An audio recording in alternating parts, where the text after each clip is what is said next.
Telemundo.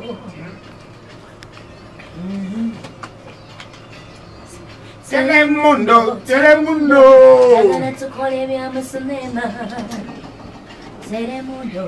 uno mukwano wa Telemundo. Telemundo, yagala tukole bya mu cinema.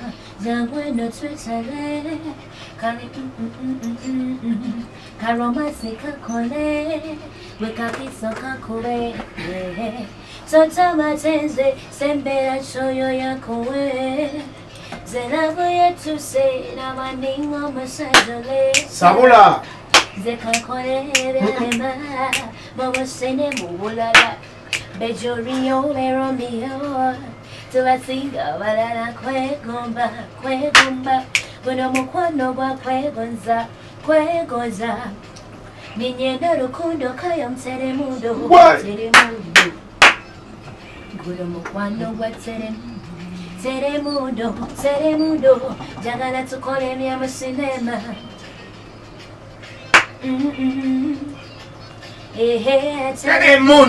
Telemundo. Hey! Ulia kadongo. Sabula kuba. Sabula.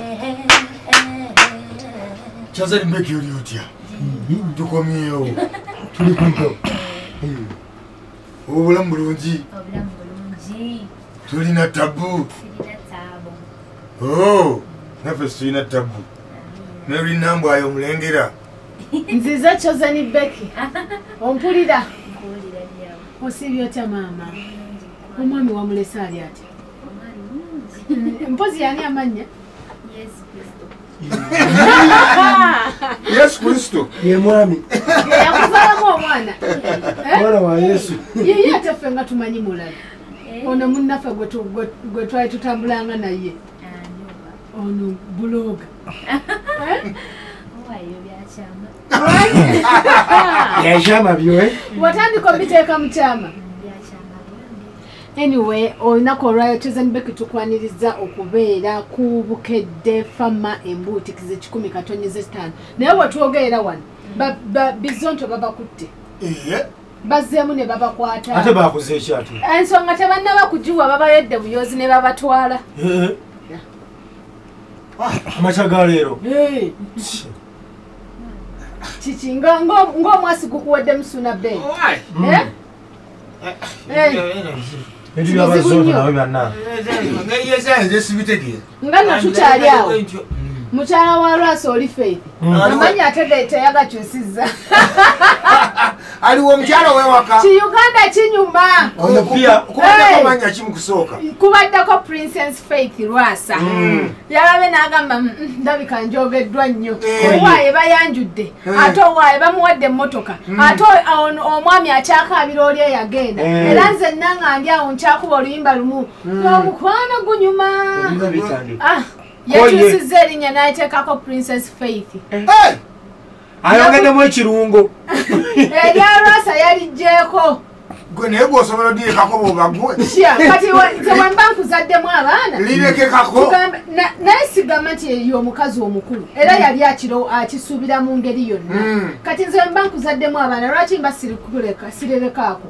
Ate ndirekesaako na kajanja. Nentekako Princess Faith Lwasa emirundi ejja.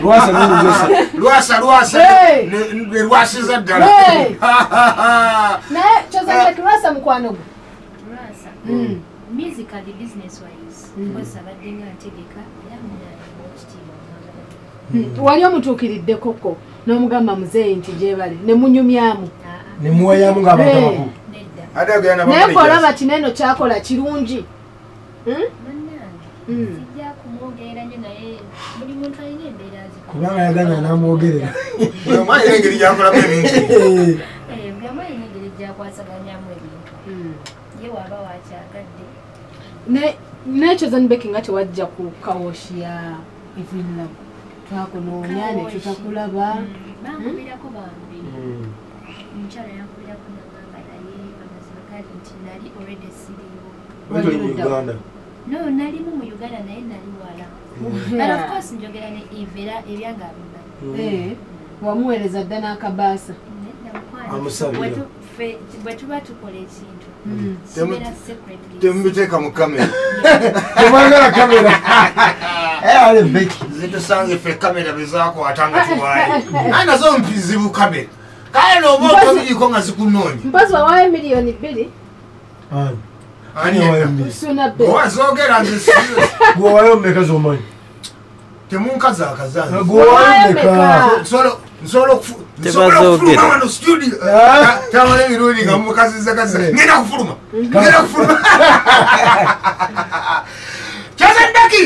Chosen Becky asokatwokyeyo enaku zino nga mutambula nnyo ne Anderson Baliru omwami tayombeeka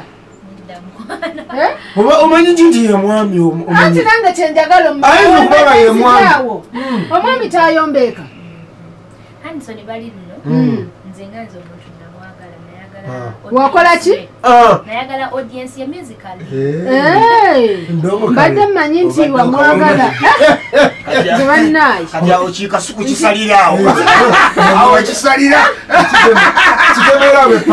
ebisigadde katukomewo n'akayimba kamwe akapya mulinga abafuuse jjuwa mutambula mwenna buli kubanga omuntu bwe yanyigiramu omu nze Becky neneenyigiramu ze kanzo tekiteeka biyimba maaso naye bwe tuba ababiri kituyamba olimba lwaffe ne lutambula ye Chosen Becky oli omwami eyali akulondola yakomawa ono omusajja yali tomukkiriza kulaba mwana ebintu bwebyo akayimba akapya ne Anderson Chosen Becky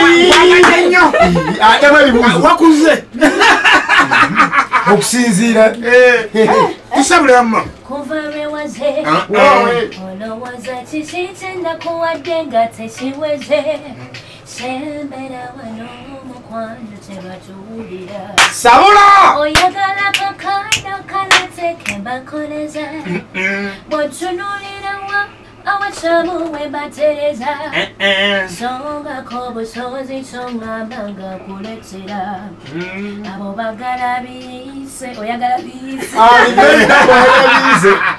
wabyononese ataleta kagazi sabula kuba kyosaba kyendaleeta kyosaba kyenneta oba kasofa kawata kyosaba kyenneta kyosaba kyendaleeta kyosaba kyenneta oba kajalinga neta kyosaba kyenneta kwagala ddala si byekwetonola te okuva wansi okutuuka ddala ku mutwe bwembaga ne base n'olusi nkulota sabula kuba ova olaba wano buli kyoyagala kireeta ogamba nze omukwano bwe gutya gwakazi nakuguka wangi abo bagala biyise byabwe bya kijasi bw'omusaba kakeeki ataleta mazima naye nze kyosaba baby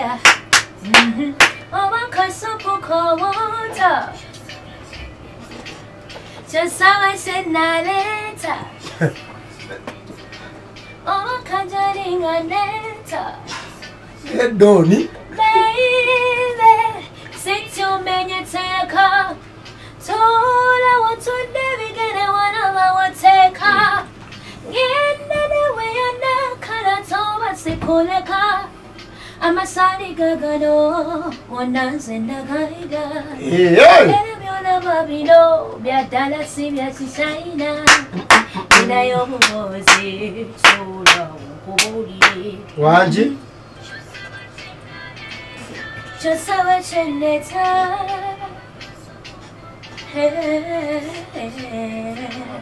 kyosaba kyennaleeta oba kajalinga neta kyosaba kyenneta oli oti